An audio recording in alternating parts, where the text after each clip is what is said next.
በስመ አብ ወወልድ ወመንፈስ ቅዱስ አሐዱ አምላክ አሜን። እንኳን በኅዳር 18 ቀን ታስበውና ተከብረው ለሚውሉ ለቅዱሳን በዓላት በዚህች ዕለት የሐዋርያው ቅዱስ ፊልጶስ፣ ቅዱሳት ደናግል አጥራስስና ዮና፣ ቅዱስ ኤላውትሮስና እናቱ እንተያ በሰማዕትነት ያረፉበት የዕረፍታቸው መታሰቢያ በዓል በሰላም አደረሳችሁ አደረሰን። ቅዱስ ፊልጶስ ሐዋርያ። ኅዳር 18 በዚህች ዕለት ከአባቶቻችን ከ12ቱ ሐዋርያት አንዱ ቅዱስ ሐዋርያ ፊልጶስ በሰማዕትነት የሞተበት ወይም ያረፈበት መታሰቢያ በዓሉ ነው። ይህም እንዲህ ነው። ዕጣው ወደ አፍራቃያና ወደ አውራጃዋ ሁሉ በወጣ ጊዜ ክብር ይግባውና በጌታችንና በመድኃኒታችን በኢየሱስ ክርስቶስ ስም በውስጡ አሰበከ። ልቦናም የሚያስደነግጥ ድንቆችን ተአምራቶችንም አደረገ። ክብር ይግባውና በጌታችን በመድኃኒታችን በኢየሱስ ክርስቶስም አመኑ። እግዚአብሔርንም ወደ ማወቅ ከመለሳቸው በኋላ ወደ ሌሎች ብዙ አገሮች ወጣ። እያስተማረ ሰዎችን ወደ ሃይማኖት ሲጠራ አኖረ። ከዚህም በኋላ ወደ ሌላ አገር ሄዶ የከበረ ወንጌልን ሰበከላቸው።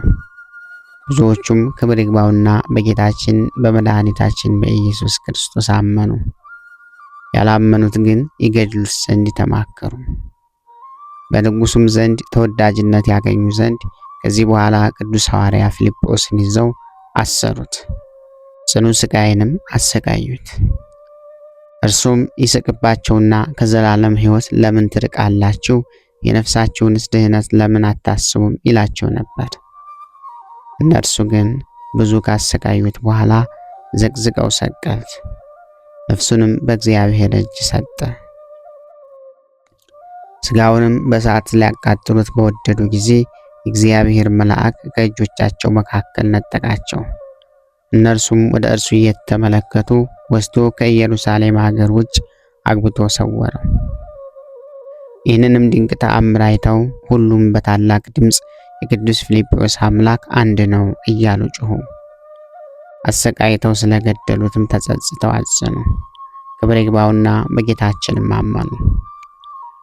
የቅዱስ ሐዋርያ ፊልጶስንም ሥጋ ይመልስላቸው ዘንድ ለመኑት። ሰውን የሚወድ ቸር አምላክ ይቅር ባይ ጌታችን መድኃኒታችን ኢየሱስ ክርስቶስ ልመናቸውን ተቀብሎ የሐዋርያው ፊልጶስን ሥጋ መለሰላቸውና እጅግ ደስ አላቸው። ሁሉም ክብር ይግባውና ወደ ጌታችን መድኃኒታችን ኢየሱስ ክርስቶስ ሃይማኖት ገቡ። ከሐዋርያውም ሥጋ ታላላቅ የሆኑ ድንቆች ተአምራቶች ተገለጡ። በዚህ ዕለት ታስበውና ተከብረው የሚውሉ ሌሎች ቅዱሳኖች ቅዱሳን ደናግል አጥራስስና ዮና ናቸው። ዳግመኛም በዚች ቀን ቅዱሳት ደናግል አጥራስስና ዮና በሰማዕትነት አረፉ። አጥራስስ ግን ጣዖታትን ለሚያመልክ ንጉሥ አድሪያኖስ ልጁ ናት። እርሱም ከሰው ወገን ማንም እንዳያያት አዳራሽ ሰርቶ ለብቻዋ አኖራት። እርሷ ግን ስለዚህ ዓለም ኃላፊነት የምታስብ ሆነች።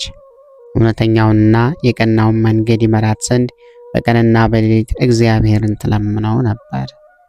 ወደ ፍላስፍሮን ልጅ ወደ ድንግሊቱ ዮና ላኪ፣ እርሷም የእግዚአብሔር መንገድ ትመራሻለች የሚላት ራእይ አየች። በእንቅልፏም ስትነቃ በልቧ ደስ አላት። ወደ ዮና ድንግልም ላከች። እርሷም ፈጥና መጣች። ለዮናም ሰላምታ ሰጣቻትና በእግሯ በታች ሰገደችላት። እግዚአብሔርም ሃይማኖት ታስተምራትና ትገልጽላት ዘንድ ለመነቻት። ድንግል ዮናም የእግዚአብሔር ልጅ ሰው የሆነበትን ምክንያት እግዚአብሔር አዳምን ከፈጠረበት ጊዜ በመጀመር ልትነግራት ጀመረች።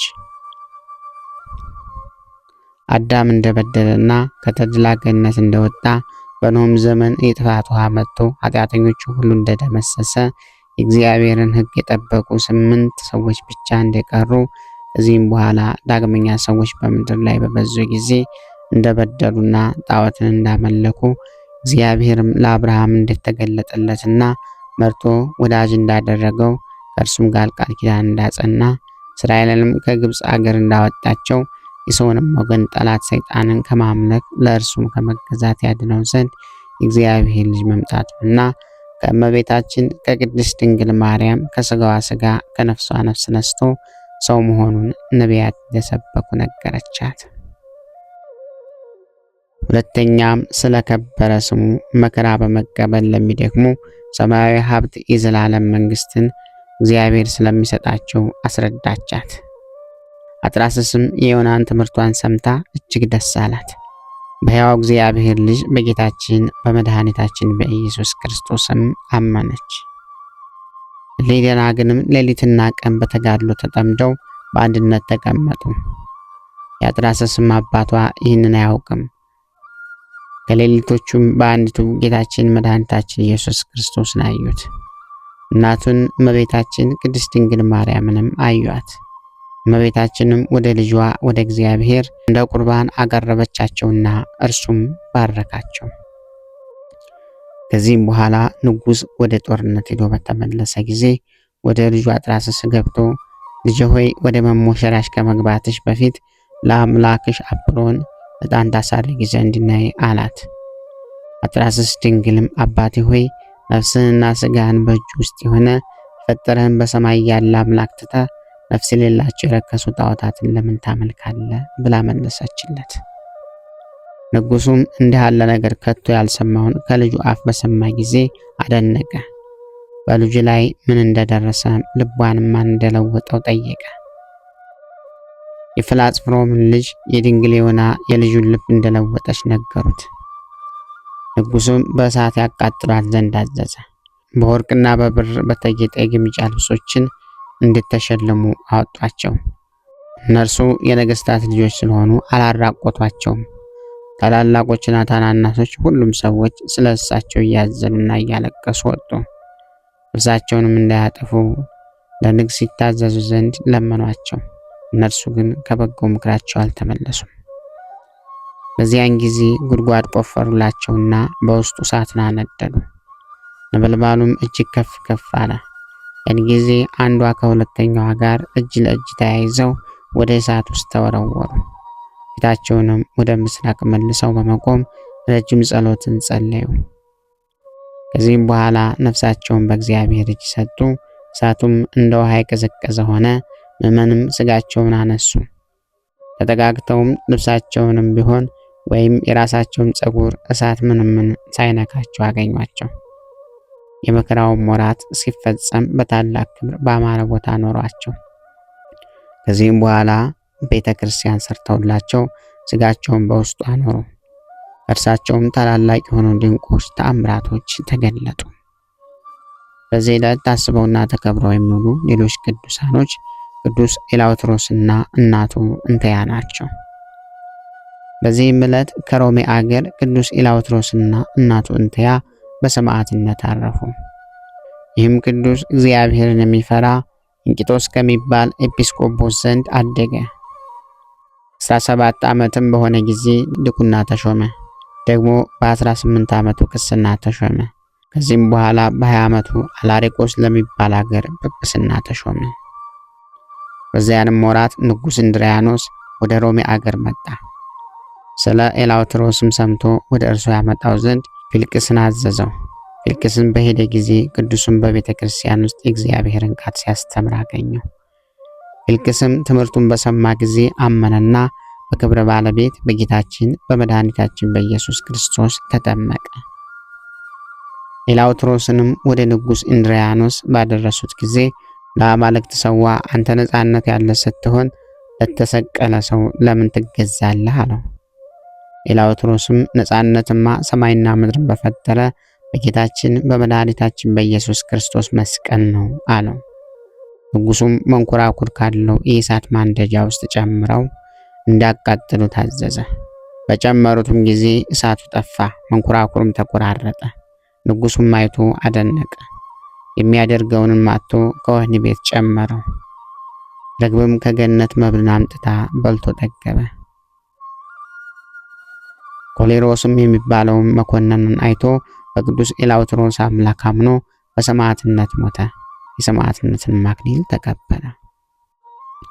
ከዚህም በኋላ ፈረሶችን አምጥተው በሰረገላ ላይ እንዲጠምዷቸው ቅዱስ ኤላውትሮስንም ከሰረገላው በታች አስረው ሕዋሳቱ እስኪሰነጣጠቅ ፈረሶቹን እንዲያስረግጧቸው እንድሪያኖስን አዘዘ። በዚያም ጊዜ የእግዚአብሔር መልአክ ወረደ፣ ከማሰሪያውን ፈቶ ወደ ከፍተኛ ተራራ ወሰደው። በዚያም እግዚአብሔርን እያመሰገነ ከአራዊት ጋር ተቀመጠ።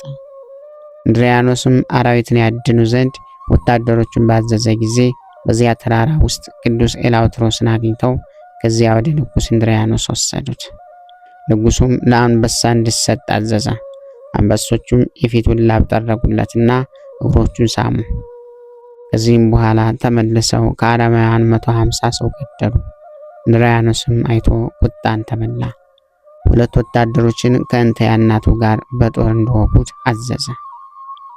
እርሷንም ብዙ ካሰቃዩት በኋላ የልጇን አንገት እንዳቀፈች ከእርሱ ጋር ወጓት። ነፍሳቸውንም በእግዚአብሔር እጅ ሰጡ። ለእግዚአብሔር ምስጋና ይሁን። እኛንም በቅዱሳኑ ሰማዕታት ጸሎት ይማረን፣ በረከታቸውም ከኛ ጋር ትኖር ለዘላለሙ አሜን። ጌታ ሆይ ከብልጽግናቸው ብዛት የተነሳ ብዙ መባን ካገቡት ይልቅ የድሃይቱን አነስተኛ መባ እንደተቀበልክ ለሁል ጊዜ የሚያገለግሉህን አላፍ መላእክት እያሳሰብኩ በችግሬ ጊዜ የማቀርብልህን ምስጋና ተቀበል። እናንተም ቅዱሳን ነቢያት፣ የወንጌል ሰባኪያን ሐዋርያት፣ ሰማዕታትና ጻድቃን፣ ትጉሃን መላእክት፣ ፍጹማን ደናግል እንዲሁም ደጋጎች መነኩሳት ወይ ልጅ አዋቂ ሳይለይ የምንሰበሰብበትን የጉባኤ ቦታ ባርኩ። ይህንን መጽሐፍት አዘጋጅቶ ብራና ዳምጦ የጻፈውና ያጻፈውን ከግዕዝ ወደ አማርኛ የተረጎመውን ቃለ ንባቡን በእርጋታ መንፈስና በተመስጦ ሕሊና ያዳመጠ በደለኛን ሁሉ የምታስምር የጌታ እናቱ በማርያም ጸሎት ኢየሱስ ክርስቶስ ሆይ በአንድነት ይማረን። ኢየሱስ ክርስቶስ ሆይ በአንድነት ይማረን። ኢየሱስ ክርስቶስ ሆይ በአንድነት ይማረን።